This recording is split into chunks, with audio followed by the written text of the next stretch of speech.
Hi, everyone. Thank you so much for joining us today. We're going to get started in just a minute. We're going to give everyone a minute or so to get settled in. We really appreciate you all taking time out of your busy schedules to join us today. On your screen, you can see our slides, you can see me and our fellow presenters, and you can also see the Q&A and attendee chat. So if you have any questions or comments throughout the webinar, please feel free to send those in. We're more than happy to answer them. And I actually see a question in the chat. So in regards to a copy of the session, we will be sending out the recording of this webinar tomorrow. So you'll be able to access the recording at any time. And you're always welcome to send us any questions afterwards if you view the recording or cannot stay for the entire time. And since we're at 2 o'clock, I think it's time that we get started so we can make the most of our hour together.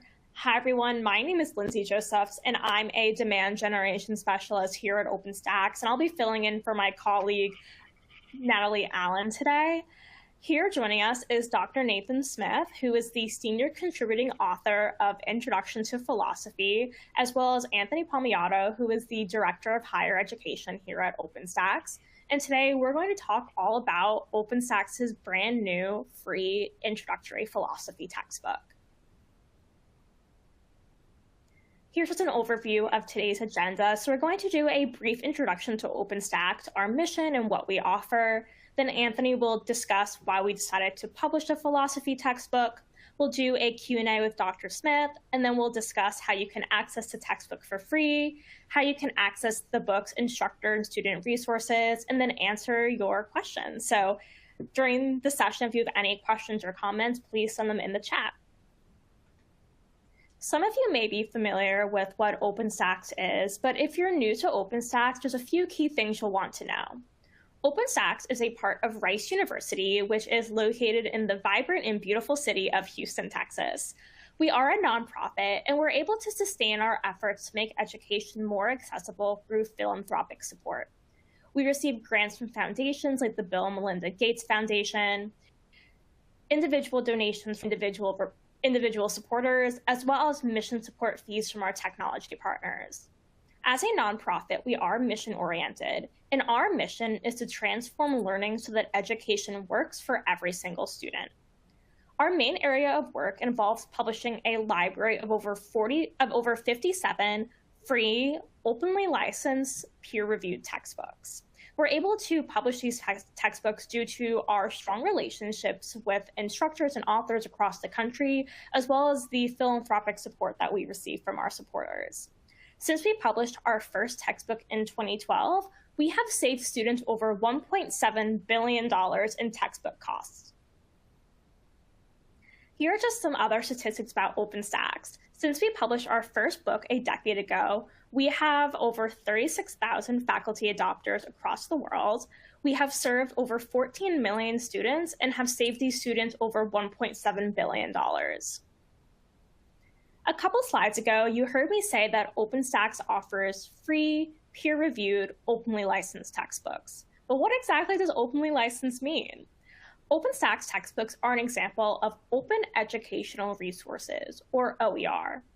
Up here on the screen, we have a wonderful definition from the William and Flora Hewlett Foundation, which is a super strong supporter of OER.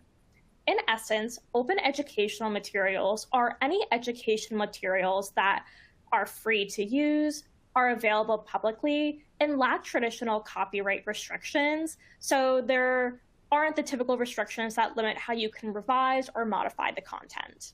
And an important distinction is that OER and inclusive access are not the same thing. OpenStax's textbooks are designed to meet the standards, scope, and sequence requirements of their respective courses and are aligned to their course topics and outcomes. Our library of over 57 textbooks covers the humanities, the social sciences, math, the sciences, business, and college success. Each of our textbooks are written and reviewed by experienced and expert faculty and undergo an extensive peer review and revision process. Our textbooks are published in multiple formats. All of our textbooks are available for free online in PDF and WebView formats. Additionally, we also offer our textbooks in a print version at a very low cost. Our textbooks also undergo regular errata and currency updates to ensure that the content is clear to understand, up to date, and representative of diverse audiences. Ultimately, we edit our textbooks or revise them when it's pedagogically necessary. So if there is a major development in a field, we may publish a second edition of a textbook like we did earlier this year with astronomy. However, we also make sure that if a book does not require an entire new edition, that we're making frequent updates to these textbooks throughout the year to ensure that they're current and relevant for our students. At the end of the day, OpenStax's textbooks look a lot like other textbooks that are out there on the market. However, unlike textbooks that aren't OER, OpenStax's textbooks are 100% free, and since they're available under an open license, you're able to revise, edit, and redistribute the content to meet your individual course needs. OpenStax's offers much more than just free textbooks. Each of our free textbooks also comes with free instructor and student resources, like test banks, lecture slides, and instructor's manuals. We also offer free webinars like this one, as well as helpful articles on the OpenStax's blog about topics like tips for using OpenStax's, strategies for teaching, and strategies for enhancing student engagement and learning. We offer our support center, which is a great resource to turn to if you have any questions about using OpenStax's. And we also offer OpenStax's Tech Scout, which is a filterable tool on our website where you can find courseware, homework, engagement tools, lab manuals, and more that align with your OpenStax's textbook and that meet your course needs. You don't need an OpenStax's account to access our student resources, our webinars, our blog, our support center, or OpenStax's Tech Scout. However, an instructor account is required in order to access our instructor resources to ensure the academic integrity of these materials and to ensure that individuals are not able to see the answer banks to test banks, for example, if that is, since that could hinder the academic integrity of those materials. But creating an instructor account takes a minute, it's free, it's easy, and later in the webinar, we will dive into how you can do that. Now I'm going to hand it over to Anthony to talk about why we decided to publish a philosophy textbook. Thanks so much, Lindsay. That was outstanding. And if anybody has any questions about what Lindsay was talking about things like the ancillaries and the accounts, please feel free to ask. And, you know, I guess the unofficial reason that we wanted to do a philosophy textbook was more of an opportunity to work with Dr. Smith, who's been such a great supporter of OER and OpenStax's overall. The official reason beyond that was, you know, our mission and that Lindsay described so well, and that our projects hopefully clarify and present to the world is to impact and support all students in all of their educational pursuits, no matter how they're getting education, whether it's on their own, whether it's in a formalized course, whether it's in something they're doing as a part of a learning extension, whether it's something that they're doing just to learn more to support a different course they're taking. We want to provide all those resources, which is where different textbooks and these different formats and open licenses come in. Introductory philosophy itself is a critical course for students that are pursuing any curriculum because it fulfills a number of requirements on various educational pathways, including general education requirements, but also it's critically important in terms of informing students and making them better thinkers, preparing them for future studies. And specifically in the context of open educational resources, you know, beyond the introductory philosophy textbook that we publish, you know, Lindsay mentioned that we have 58 others. Those are in history, they're in political science, they're in business ethics, sociology, writing, and so on. And we're publishing a world history textbook and many others, you know, pretty soon. In all of those cases, the information, the resources, the learnings, the thinking that's presented in introductory philosophy as you're here, those can be very useful just in those courses as well. So, you know, it helps us fulfill larger goals of providing resources for these specific students in introductory philosophy courses. And hopefully it allows more creativity, more blending, more innovative learning across the curriculum in higher education and in K-12 education, because any of the pieces, the components, the learnings, the thinkings, the examples in the text can be applied in those courses in any other context as well. So that's why we decided to go into philosophy specifically, and we're really looking forward to seeing this book take off, be widely used, get feedback on it and improve it as we go. Thank you so much for sharing, Anthony. Now we are going to dive into the Q&A portion of our webinar with Dr. Smith. Dr. Nathan Smith is an instructor at Houston Community College and has been extensively involved in OER efforts there. And he is also the senior contributing author of Introduction to Philosophy.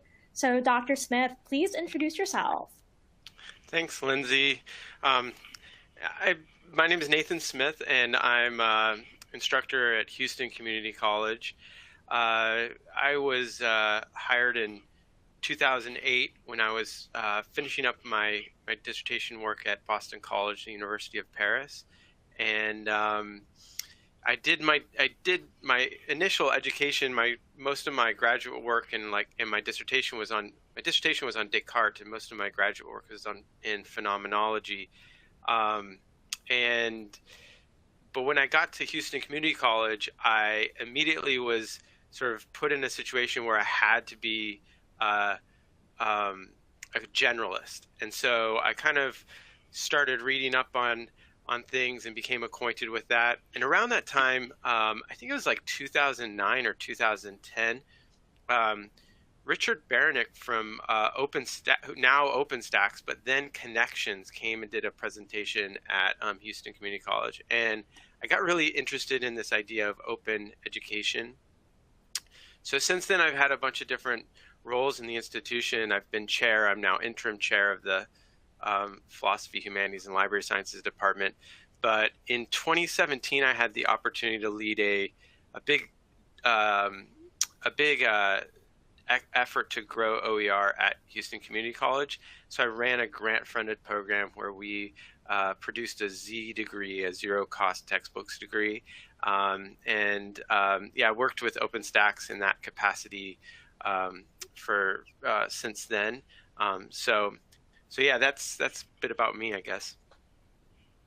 Thank you so much for sharing, Dr. Smith. It was great to learn more about your time at HCC and how you came to be a proponent of OER and OpenStax's.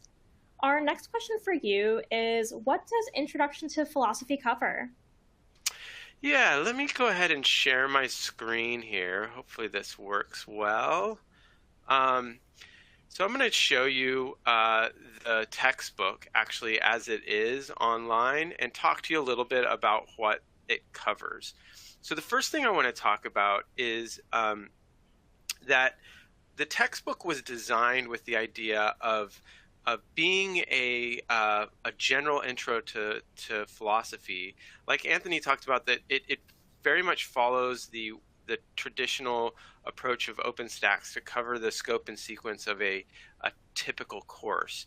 And so what you'll find is that we took a thematic approach, and we cover the main areas of philosophy, logic, metaphysics, epistemology, and then, those normative areas. And we also cover history of philosophy. One of the things that I think what we did in this textbook is we made an effort to try to produce a textbook that really showed philosophy as a world discipline, as a practice around the world. So what that means is that when we do our history chapters, for instance, this is one of my favorite things. If you go to the early history of philosophy around the world, chapter 3, we don't even talk about the Greeks. So we're talking about history all over the world, philosophical traditions all over the world, and not yet even getting to the Greeks. We get that in chapter 4. This is a more sort of traditional history of philosophy. But even when we start with classical philosophy, we point out that really the Greek origins of the history of philosophy, they have their origin in Egypt. And so, I think that was kind of one of the guiding sort of features of the book. I want to show you another chapter that I quite like, and that's this critical thinking, research and writing chapter. So because I had a background in Descartes and phenomenology, I've been really interested in an area of philosophy known as philosophy of mind. And I saw an opportunity here to talk about critical thinking and sort of informal logic from a perspective that's informed by psychology. And so what I do in this chapter is develop a kind of interpretation of what it means to be a critical thinker based on the idea that what the primary tasks that students should be engaged in when they're learning how to be critical thinkers is to be aware of the ways that our minds tend to go wrong in thinking. And so this is where I introduce the idea of cognitive biases and the importance of critical reflection in the face of those biases. We also have in this chapter some very practical stuff that I'll get back to in a second on reading, writing, and doing research using sources in philosophy. Let's see, another thing I want to point out, two more things I want to point out about just the table of contents.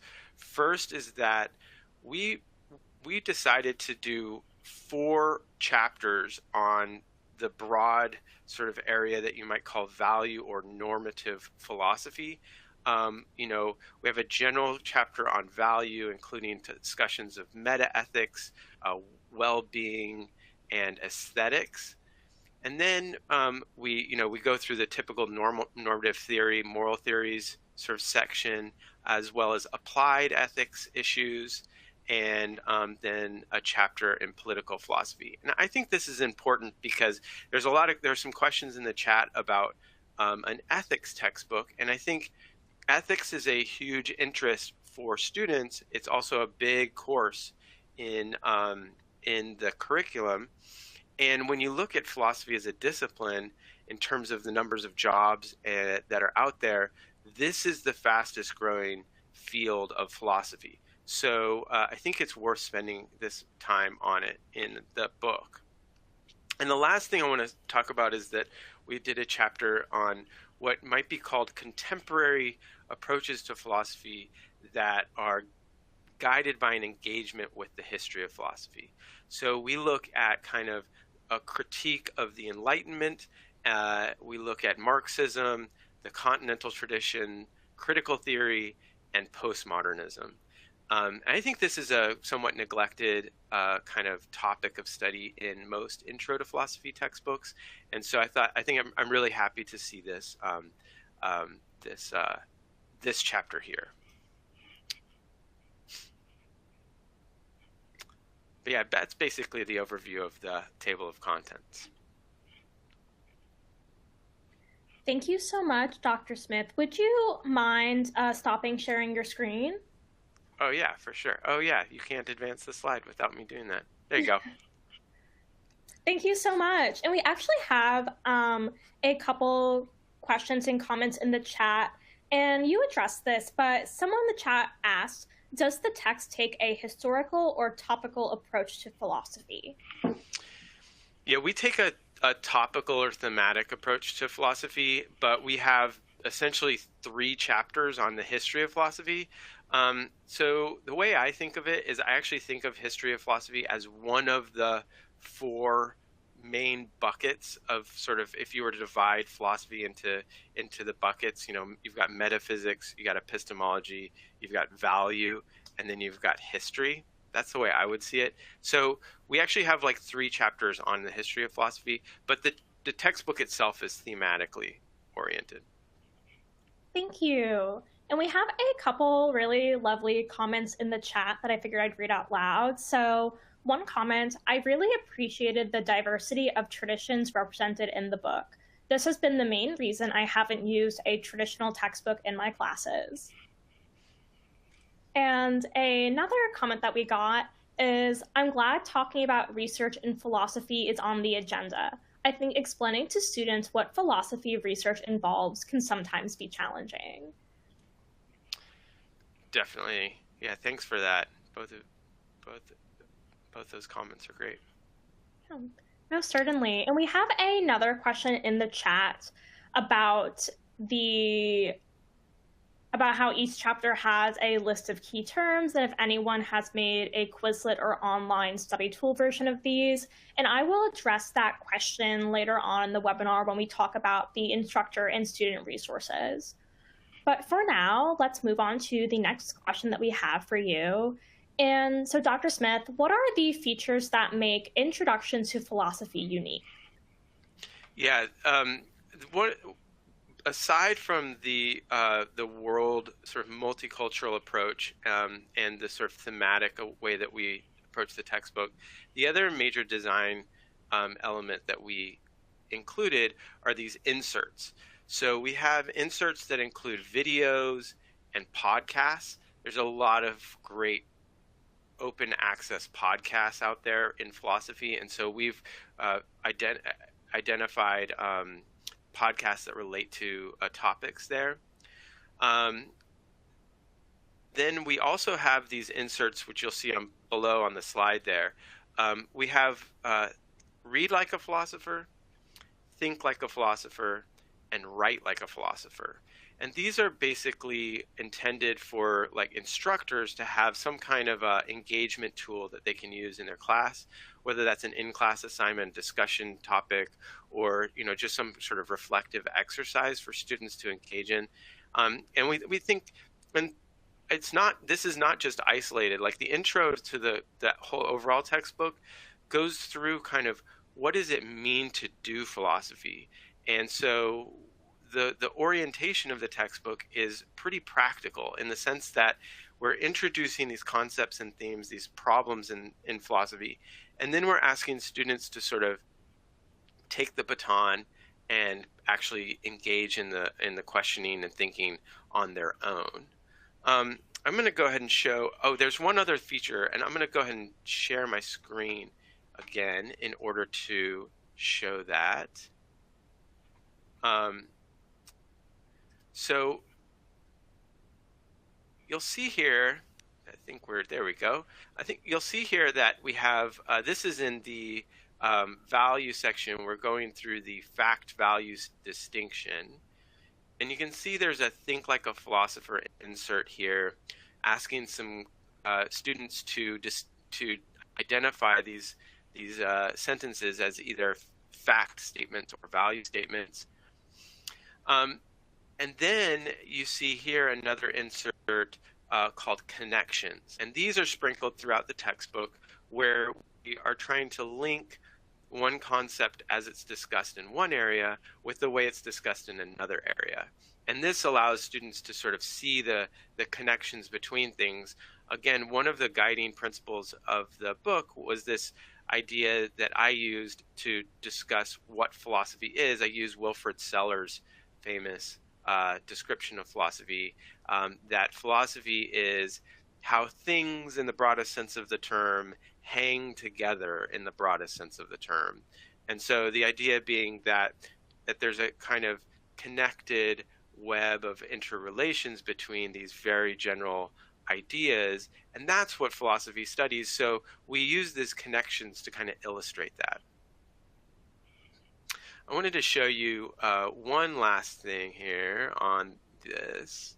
So when we're going to, for instance, under this critical thinking, reading, and writing section, I go through how to write a philosophy paper in some detail, and I spend some time on the idea of making a thesis statement. And so, again, very practical advice. And here in the Think Like a Philosopher, there's actually an exercise that you could go through with your students that basically has them identifying statements that would be good candidates for a thesis statement or a central claim of a philosophy paper.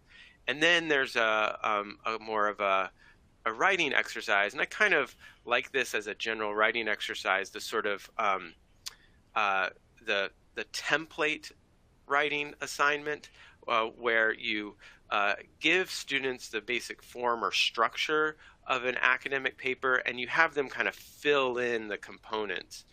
And then this is a way of sort of getting them to understand how you know, academic writing is structured. And so I think, so that's what this assignment is. This is a sort of a sort of Mad Lib style fill in the blank of a thesis statement for a philosophy paper.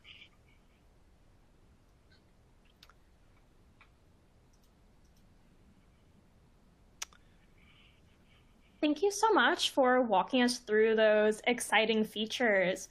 We have a couple questions in the chat. So one question is, have you had the chance to use this textbook with your students yet? And if so, I don't know if the print version of philosophy has come out yet, but have your students generally preferred using an online version or a print version? So I have not yet had a chance to use it. I had every intention this semester of running my class. I had an intro to philosophy class set up and just ran out of time to redesign the class. So that is going to be, that is first of top of the list for next semester. And I will say that as soon as I get that, once after maybe a semester or two of tweaking it, I will be sharing out the Canvas cartridge for anybody who wants to use it. But the question about, but I can't answer the question about the online versus print version. And it's a common question for people who are new to using OER. And since I've been using OER for many years in different forms, I'll just say this. There are some students who want print textbooks. So it's good to have that option available to them. But if you offer students a completely free, accessible textbook online, they generally use it and they enjoy it. And I have to say that when you use the textbook as it is printed in on the OpenStax's webpage, there's a number of really nice features about that. Maybe Lindsay will talk a little bit more about this, but you may have seen when I highlighted a text in the textbook, it opens up a little dialog box that allows you to sort of choose a highlight color and create notes. If a student is signed into their account, they can annotate the online text. And so anytime they sign in, they can access their notes and things, which is a very useful thing. And you can just embed that directly into your LMS. A lot of LMSs, like I know for Canvas, we can actually embed web pages directly into the textbook, into the Canvas course. And so that's a nice way of sort of making that material very accessible and readable for students. Oh, thank you, Dr. Smith. I think that was a really great way to describe it. I think that from the point of view of someone who has worked at OpenStax's for a while and has spoken to various instructors and students, there are a variety of reasons why students may prefer the online version. And as Dr. Smith said, the online version has links to YouTube videos, it has hyperlinks to podcasts. Students are able to go in the search bar and search for a specific term, and then all of the times that that word or term shows up in the text, they're able to find it. Students are able to access this textbook anytime, any place, because it's online. So if a student goes to the library and they're like, oh, I want to do my philosophy homework, well, they can just open up their textbook right online and access it instead of having to go back home or go back to their dorm to get a physical copy of their textbook. And from an accessibility standpoint, OpenStax's textbooks are available both online in WebView and PDF formats. So if a student lacks consistent internet access or has internet connectivity issues, when they do have internet, they can download the PDF version once at the beginning of the semester and then access the PDF version of that textbook anytime that they need, which helps to make our textbook more accessible for students who do not have consistent internet access. However, we also understand that some students, for accessibility reasons or for just personal preferences, may prefer a print version. So we actually partner with Xanadu to have low-cost print versions of our textbooks available for purchase. But many students prefer the online version, especially because it is free and that is a huge burden taken off of their shoulders. Anthony, we actually have a question for you in the chat. So someone asked is there a separate ethics text available or in the works? There is, can you hear me? There is not a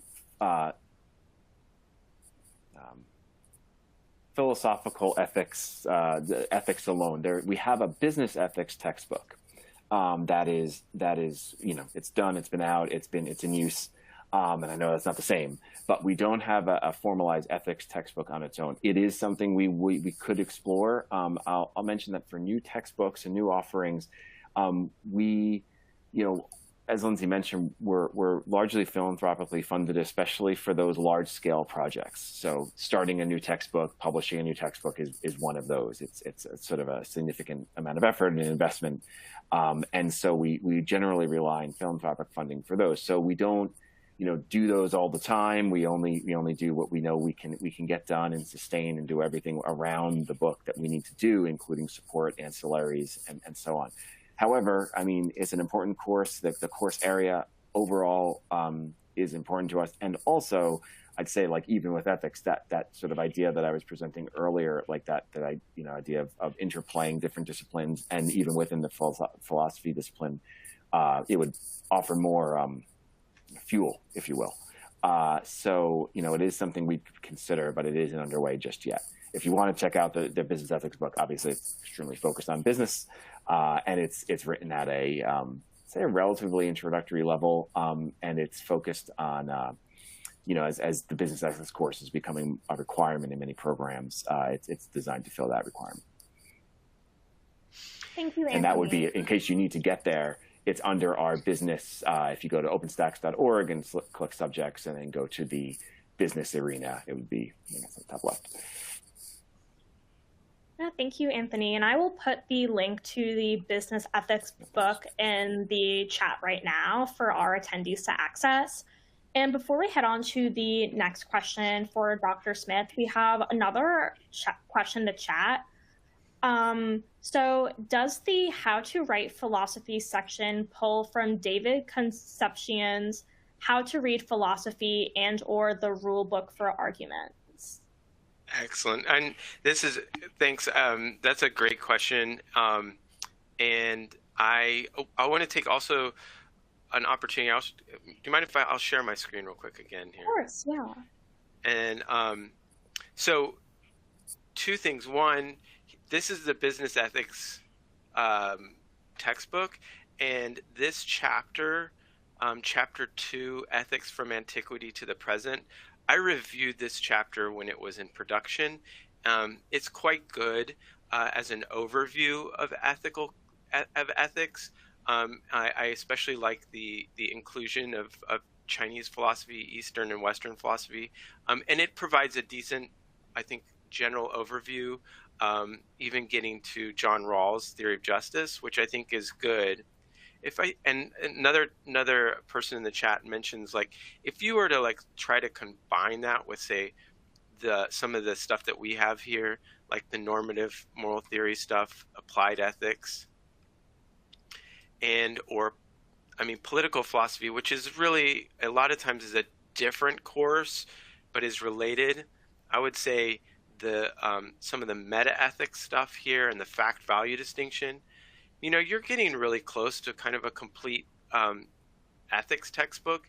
And then I shared in the chat a link to a community-driven project from the Rebus Foundation, which they proposed a 9-volume series of philosophy textbooks. They're quite different than the structure of an OpenStax's textbook, but I think they complement each other well. So there is an Introduction to Ethics volume that's already been published, and that volume is sort of, I think it's like 8 or 9 relatively independent essays on topics in ethics, but I find it quite useful. I've been using it in my class. There's like a chapter on relativism, a chapter on deontology, a chapter on utilitarianism, a chapter on social contract theory. There's a good range of stuff. So if you're just looking for an OER, that's out there. But that would be kind of what my approach would be on that. And then to go back to this question about the reading and writing philosophy, I quite like this sort of section. So let me just go through this, spend a little bit of time here. But when we so yes, when we do the gathering information, I am using a source from Michael Caulfield, who does information literacy, and he has some excellent sort of tools for students to be like fact checkers of online content. So that's what's going on there. When we get to the reading philosophy, I am absolutely informed by David Concepcion's article here, but I've kind of adapted it for my to my own sort of structure. But yes, if you're familiar with David Concepcion's approach, there's a pre-reading, a first read, and then a close read, very close to sort of his 3 stages of reading a philosophy article. And I do highlight the notion of flagging, which is one of his tools that he uses, which I find really useful. Yeah, and so that's, I think we already went through the writing, but that's kind of to answer those questions.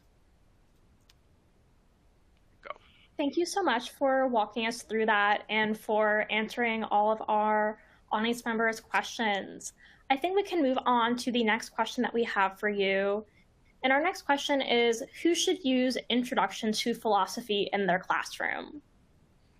Yeah, so I'm going to play the philosopher in this question, in answer to this question. I'm going to say that, it depends what weight the word should has.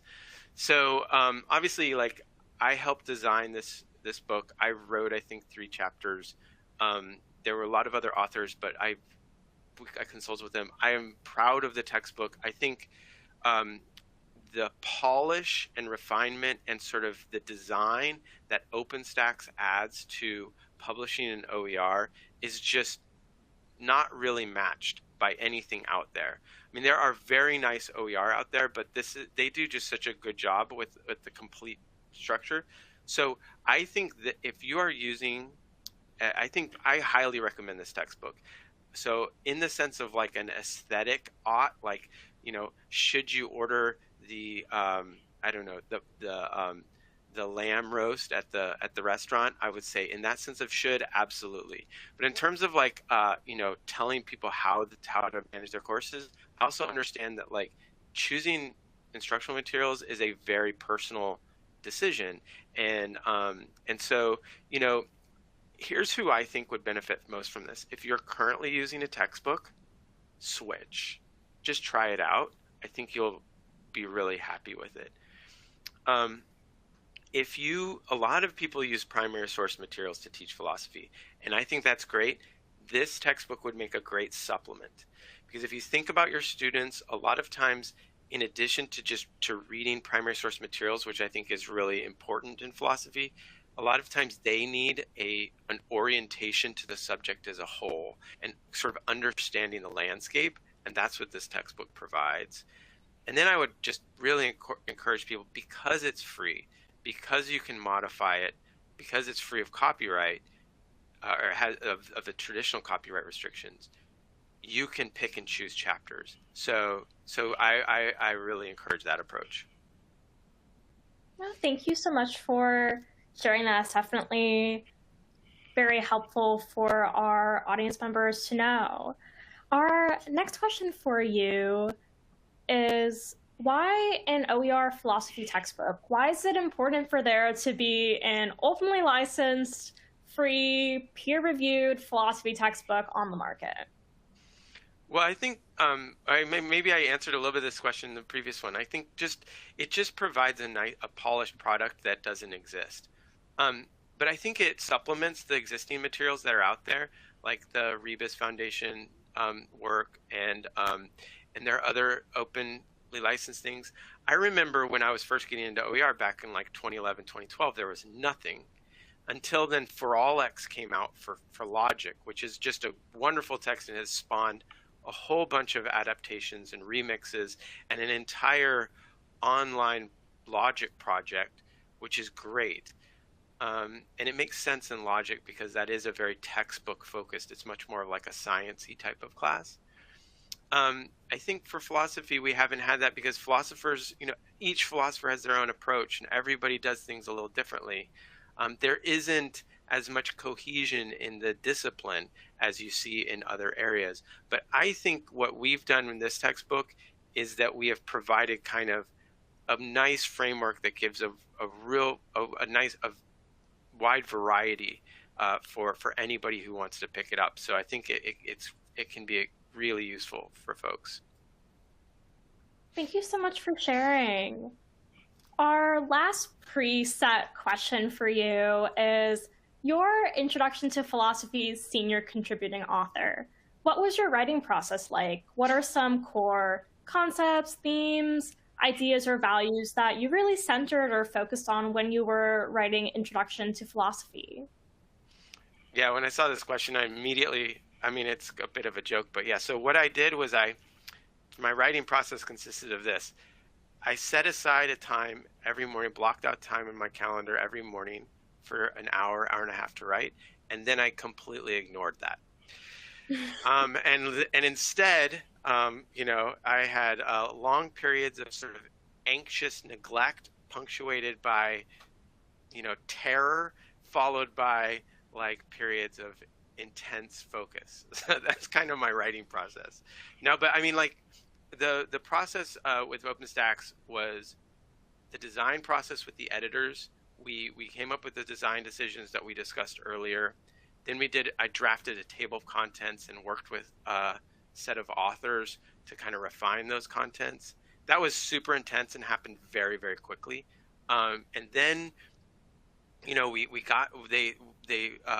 the editors went out and found authors, and we got everybody together. We got them assigned chapters, and then we went through the writing process. And I first wrote 2 chapters. I was assigned to write 2 chapters, and they went very quickly. I mean, our deadlines were really tight, so there really was kind of like, focused work, get it done, get it in, send it out for peer review, get the comments, go back through the chapter, send that out for another set of peer review, get the comments, go back through the chapter, and then send it into the editors for final preprints. And then you review the preprints, and then you get everything then that's kind of where you go.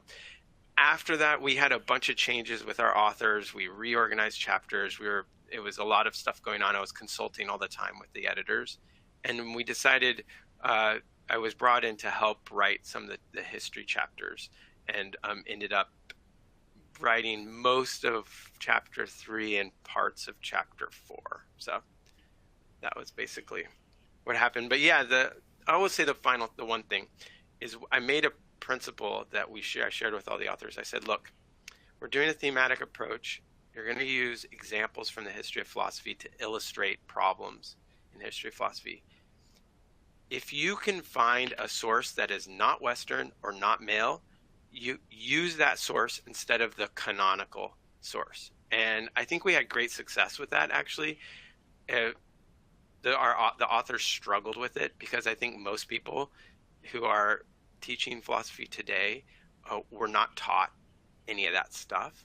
But we've got to start changing the way we teach philosophy so that when people so the next generation of teachers is more inclusive, because the canon in philosophy is just horrendously biased and exclusionary towards non-Western viewpoints. And it's harming the profession because we are the least diverse profession in the academy.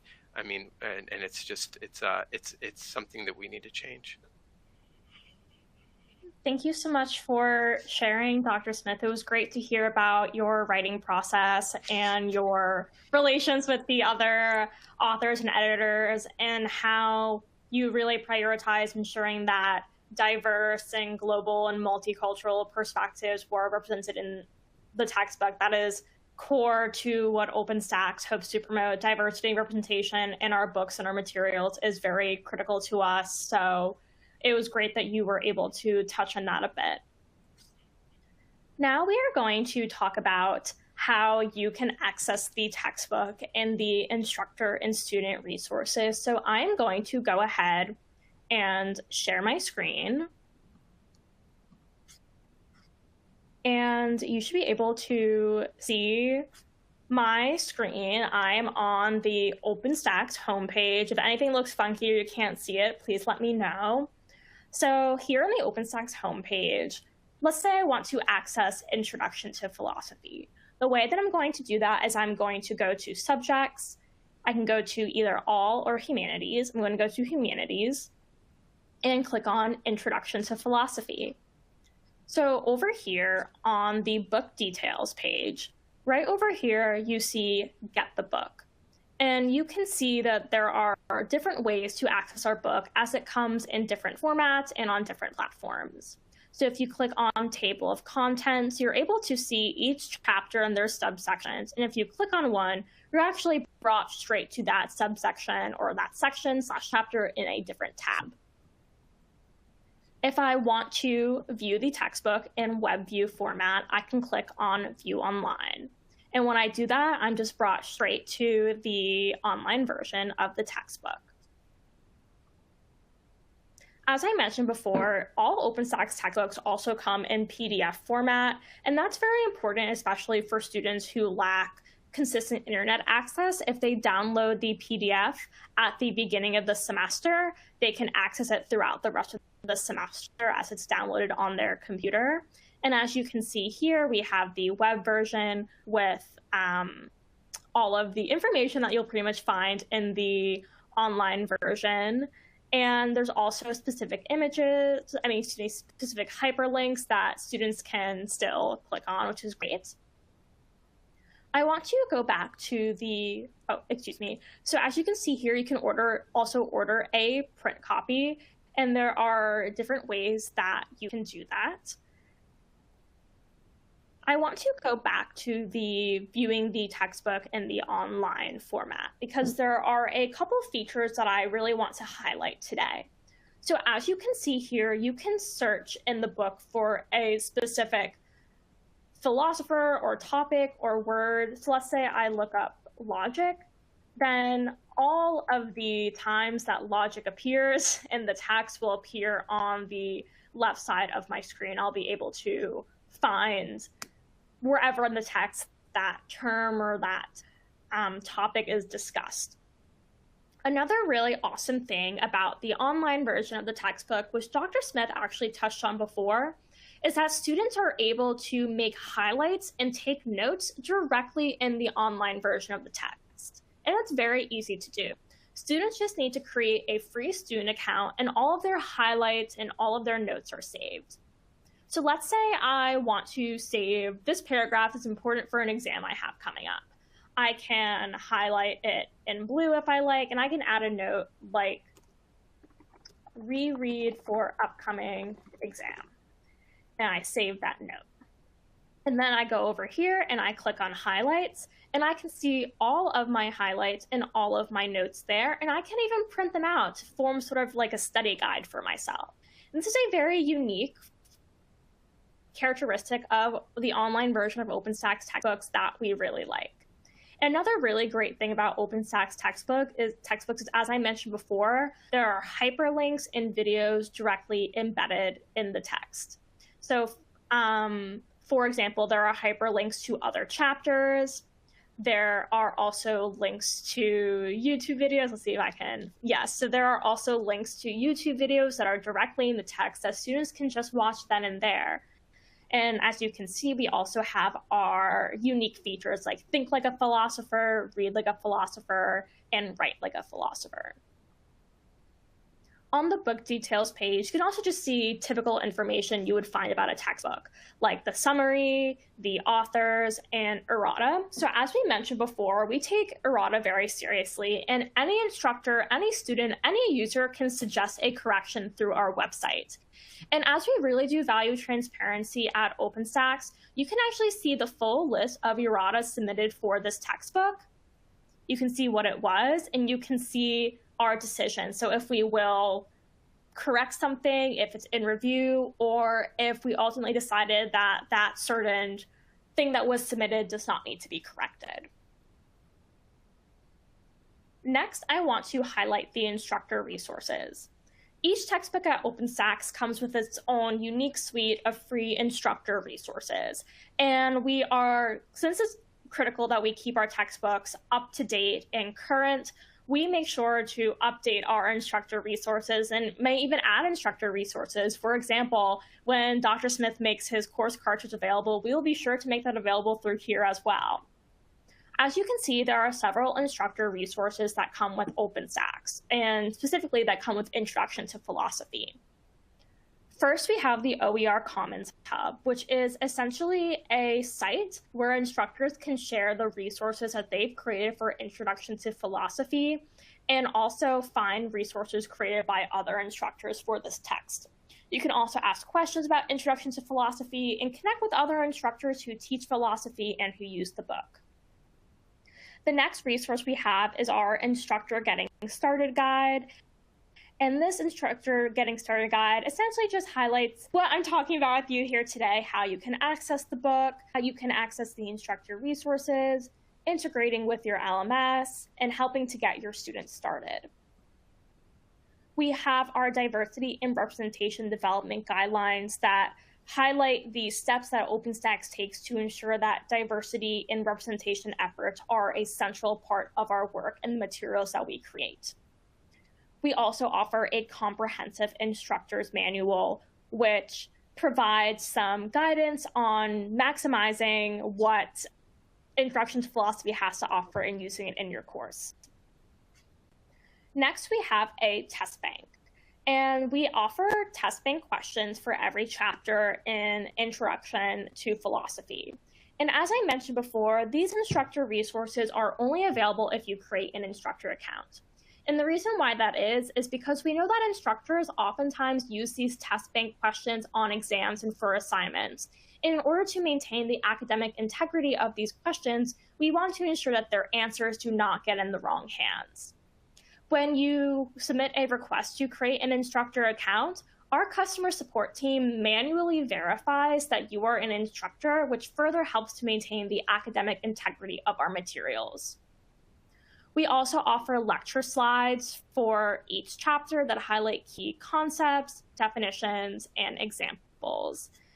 And let's see if I can actually share one of these, an example of a PowerPoint with you.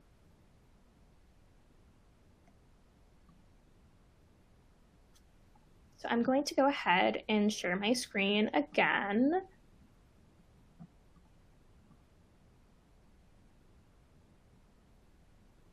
Are you able to see the PowerPoint I have up? Yep. Perfect. So this is an example of one of the lecture slides that we have for chapter 12.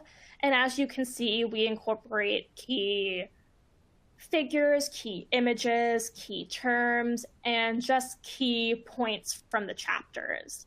And this can be really great it can be really easily customized, which is very central to what we do. So you can take out slides, you can add slides of your own, you can really make it align to what you're hoping to emphasize in your course. Now I'm back to the instructor resources, and the last instructor resource that we currently offer for Introduction to Philosophy is book customization. I noticed a question about this in the chat, and we offer docx versions of each section and chapter of this textbook for easy customization. So you can download these files, make edits, customize them, take away information, add additional resources to customize the textbook for your course. Something that's really special about OpenStax's textbooks is that they can be used from the first day of class. If you are an adjunct lecturer and you find out the day before the semester starts that you have to teach an Introduction to Philosophy course, you can literally just go straight to OpenStax's and use our textbook as is. But if you are teaching a more specified introductory topic, or if you want to customize a textbook or have the time or resources to do so, you're fully empowered to do that as well, which is a really wonderful part of having an OER textbook. The last thing I want to show you here are these student resources. And these student resources are available across all of our books. And they essentially just introduce students to OpenStax and provide some tips for reading and note-taking, as well as some tips for time management. We know that effective studying and effective time management are central to learning. And in our efforts to support student learning, we want to make sure that they have more than just a textbook. We want to make sure that they have some guidance and some resources to help them make the most of their OpenStax experience. Now I'm going to take a look at the chat. Anthony, I believe this is a question that you could answer. And the question is, I've used some other platforms like LibreText and Pressbooks to remix/edit existing OER and publish on that platform. It's a multi-part question. Is the same thing available on OpenStax, or do we either, one, use existing OpenStax OER and tell our students what to read/skip, or two, import the books into other platforms and remix on that platform? They're great questions.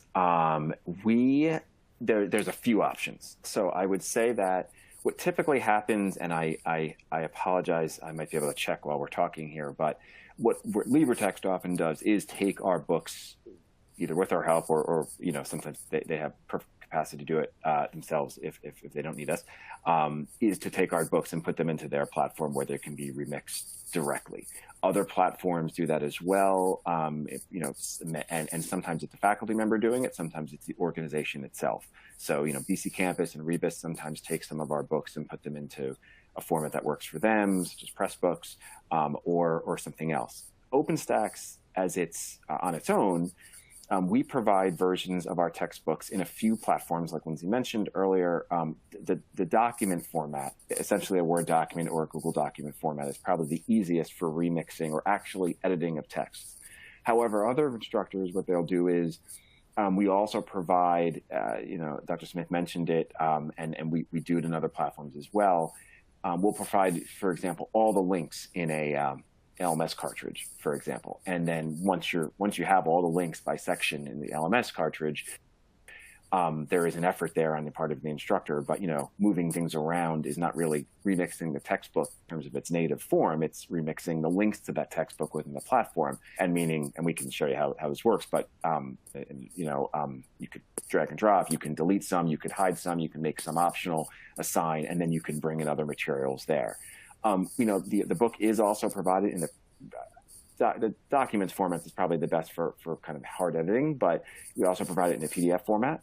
And the thing about the open license, and it seems like you're familiar with the open principles, is that you really can do any of those or all of them. You can take the entire textbook in our PDF or doc format and put it on your own site and do with what you want there, or you can use one of these other platforms. And the last thing I'll say is what tends to happen with OpenStax books, the philosophy book's been out now, you've been published for a few months. Once it's published for a few years, maybe even less than that, this other faculty starts to take advantage of these different formats, and you'll see it on a site like OER Tech, OER TX, OER Commons, within different hubs and different groups within those environments, in Merlot, on Open Textbook Library by University of Minnesota, SUNY OER Service, all over, all different organizations, platforms, and formats, including our ecosystem partners. And it allows they might allow for different types of remixing too. So, once the resource is out there a little bit, it becomes sort of a core element that can be applied in different places. And I don't think we have time here today, but we could follow up and if it's needed, and show you some of these other avenues and options we have as well. Thank you so much, Anthony. We have about 2 minutes left, so I'm just going to answer one more audience question and then move on to the next slide. Someone in the audience asked, will the text be available through Perusal? For those wondering, Perusal is one of our 80+ technology partners. So they are an organization who incorporates OpenStax content into their technology to supplement our books. And I cannot speak on behalf of Perusal since it's ultimately up to our partner organizations which books they make available, but Perusal has, I believe, 48 of our textbooks available, so I wouldn't be surprised if philosophy is soon added to that.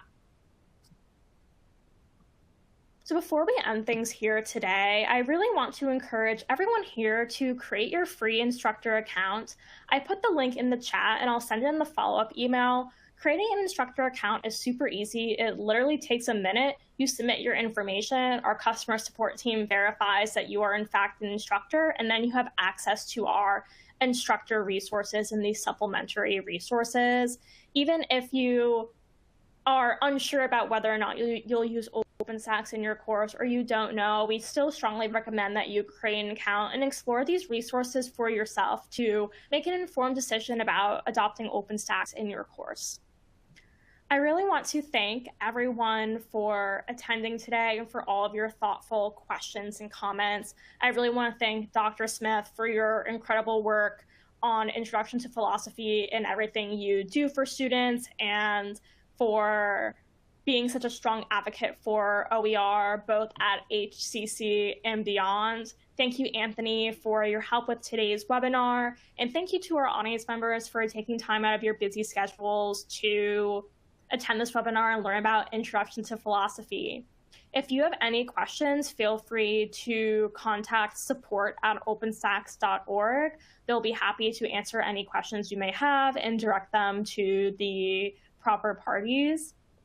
But yeah, thank you so much to our presenters and to our audience members. And if anyone has any questions, please feel free to send us an email, and keep a lookout for the webinar recording and for the link to create an instructor account in your email inboxes. All right, thank you so much. I hope everyone has a great rest of their day. Thank you. Thank you all. Thank you. Great job, Lindsay. Thank you so much. Thank you. Bye-bye. Bye.